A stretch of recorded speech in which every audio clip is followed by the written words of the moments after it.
क्या आपको भी अकाउंट समझ नहीं आ रही है? क्या आपको भी डेबिट क्रेडिट रूल्स कंफ्यूज करे? क्या आपको भी समझ नहीं आ रहा कि क्या चीज हमको डेबिट करनी चाहिए, क्या चीज हमें क्रेडिट करनी चाहिए? If yes, here is a solution. आज हम आपके लिए वीडियो लेकर आए हैं जिसमें हम डिस्कस करेंगे डेबिट क्रेडिट रूल्स के बारे में, जहां हम आपको समझाएंगे क्या चीज हमको डेबिट करनी चाहिए, क्या चीज हमको क्रेडिट करनी चाहिए, क्या इंक्रीज होने पर डेबिट और क्रेडिट किया जाएगा, क्या डिक्रीज होने पर डेबिट और क्रेडिट किया जाएगा। Hi, this is Neha Luthra from commercial सब। Today we learn or understand about debit credit rules of accounting by modern technique. को देखने के बाद आप जर्नल बहुत अच्छे से प्रिपेयर कर पाएंगे। आई एम श्योर आप लेजर भी अच्छे से बना पाएंगे। Trial balance and accounting equation आपके लिए बहुत इजी हो जाएगा। So you can say 4 problems and 1 solution is here. Without wasting any time, let's get started. Modern approach of accounting को समझने से पहले हम थोड़ा ट्रेडिशनल अप्रोच को सबसे पहले समझेंगे। एक थोड़ी ब्रीफ डिस्क्रिप्शन हम देंगे कि what is traditional approach. Basically traditional approach को हम ब्रिटिश अप्रोच भी बोलते हैं और मॉडर्न अप्रोच को हम अमेरिकन अप्रोच बोला जाता है। ठीक है, तो ट्रेडिशनल अप्रोच आपसे पहले ये अभी हमारा रिसेंटली कुछ टाइम से आपका ये न्यू टॉपिक इंट्रोड्यूस हुआ है आपकी 11वीं क्लास की बुक में, मॉडर्न अप्रोच। इससे पहले आपका ट्रेडिशनल अप्रोच से ही अकाउंट्स मेंटेन किए जाते थे in your 11th class. Means कि आपका 11th क्लास में सिर्फ ट्रेडिशनल अप्रोच ही चलती थी। अभी न्यू चैप्टर ऐड ऑन हुआ है आपका modern approach of accounting. So what is traditional approach? Traditional approach में हम क्या करते हैं, आपका ये जो अकाउंट्स है, अकाउंट्स को हम 3 पार्ट्स में डिवाइड करते हैं। तो बेसिकली इसमें आपके डेबिट क्रेडिट रूल्स आपके अप्लाई होते हैं, जो भी आपके अकाउंट्स को 3 पार्ट्स में डिवाइड किया गया उसके अकॉर्डिंग। तो first one is real account, debit words comes in, credit words goes out. Basically journal entries इसी पे ही हम बेस्ड होती थी।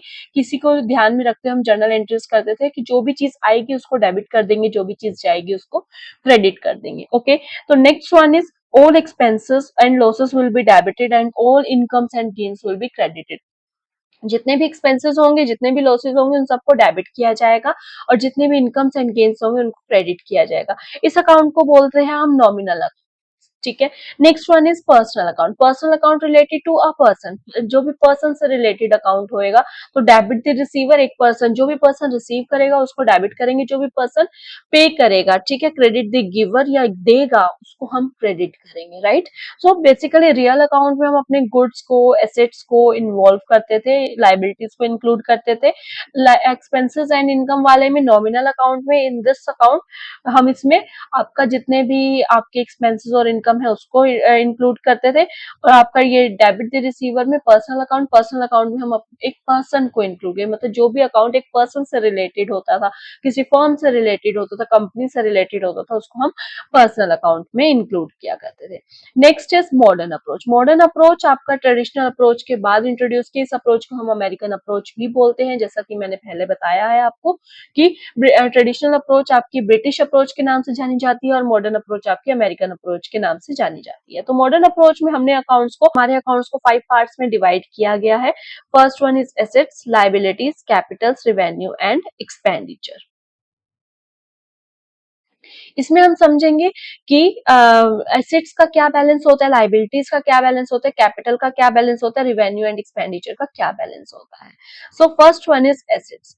Assets are debit in nature. Assets का बैलेंस होता है डेबिट। कोई भी आपसे पूछ ले कि एसेट्स का क्या बैलेंस होता है, यू हैव टू नो कि assets has debit balance. Asset का डेबिट बैलेंस होता है, डेबिट इन नेचर होती है। तो जब भी आपको इंक्रीज करना है, अगर एसेट्स इंक्रीज होती है, लाइक आपने कोई न्यू फर्नीचर परचेज कर लिया, ठीक है, या फिर आपने कोई बिल्डिंग परचेज कर ली, या फिर आपने कोई मशीनरी, न्यू मशीनरी बाय कर ली, तो उसका बैलेंस आपका सेम, एसेट्स का बैलेंस डेबिट होगा तो सेम साइड पर आप उसको डाल देंगे। एक चीज ध्यान रखिए, अकाउंट्स में कुछ प्लस माइनस जैसा कुछ नहीं होता। ठीक है, अगर आपको कोई चीज ऐड करनी है, किसी चीज को बढ़ाना है, इंक्रीज करना है उसका अमाउंट, तो आपको सेम जो भी उसका बैलेंस होता है उसी सेम बैलेंस में उसको ऐड करना होगा। लेकिन अगर वहीं आपको कोई चीज डिडक्ट करनी है तो ये नहीं कि आप उसमें से माइनस करेंगे, नो, आप उसको अपोजिट साइड पे डालेंगे। लाइक अगर किसी का बैलेंस डेबिट है तो उसको क्रेडिट साइड पे पोस्ट करेंगे, जैसा कि हमने इसमें किया।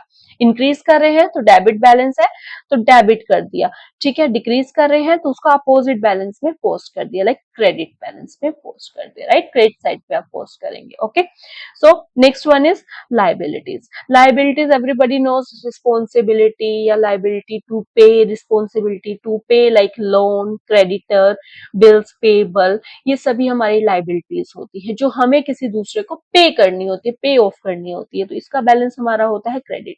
Liabilities are credit in nature, इसका बैलेंस क्रेडिट होगा। तो जब भी हमारी लाइबिलिटीज रेज होंगी, यानी कि मैंने और लोन ले लिया, मैंने और क्रेडिट पे गुड्स परचेज कर लिए, तो मेरे क्रेडिटर्स इंक्रीज हो गए, लाइबिलिटीज इंक्रीज होगी, तो उसको हम सेम बैलेंस में पोस्ट करेंगे, यानी कि क्रेडिट बैलेंस में।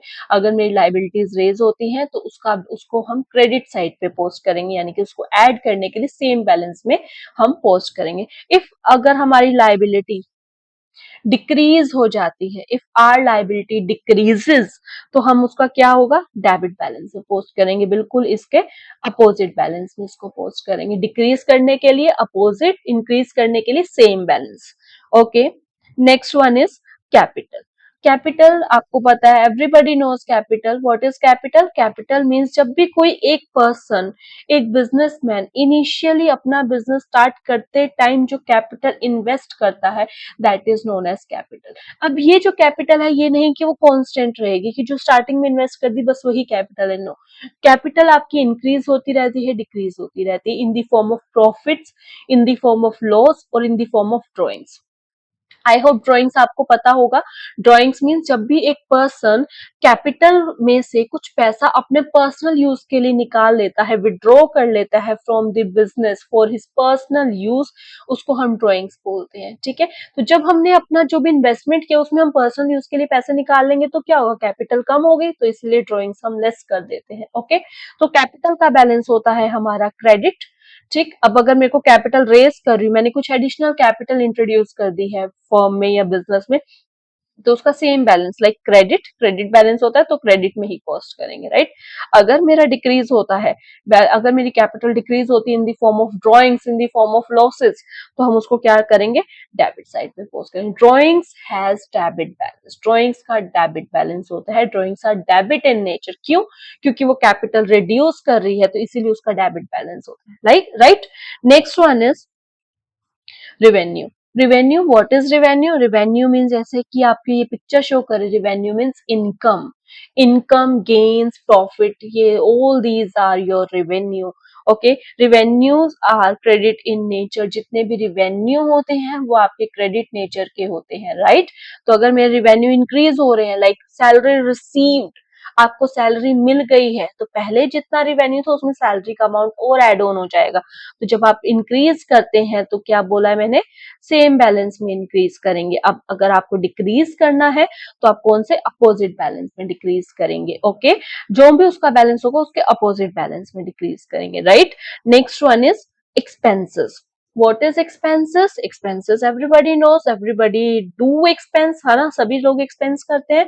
तो एक्सपेंसेस जो भी बिजनेस अपने खर्च करता है, छोटे मोटे खर्च, बहुत बड़े खर्च, जो भी खर्च करता है, या चाहे वो रेवेन्यू नेचर के हो, चाहे वो कैपिटल नेचर के हो, तो वो सारे एक्सपेंसेस में आते हैं, राइट। तो जितने भी एक्सपेंसेस होते हैं, तो expenses are debit in nature, expenses का बैलेंस डेबिट होता है। अगर हमें एक्सपेंसेस इंक्रीज करने हैं तो हमें कहाँ करना होगा, डेबिट साइड पे, यस। और अगर मुझे एक्सपेंसेस को डिक्रीज करना है तो वो हमें कहाँ पे करना होगा, क्रेडिट साइड पे, अपोजिट बैलेंस। Okay, right.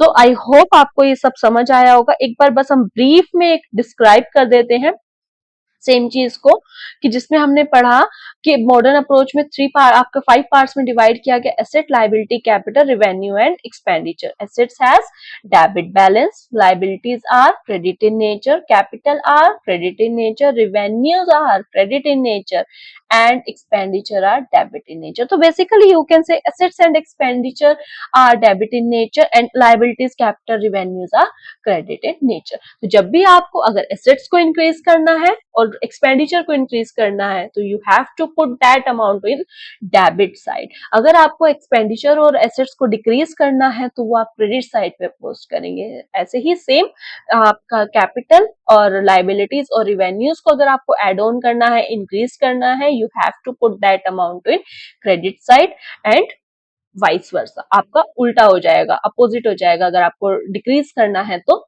आपका डेबिट साइड पे चला जाएगा, right. I hope you understand these concepts.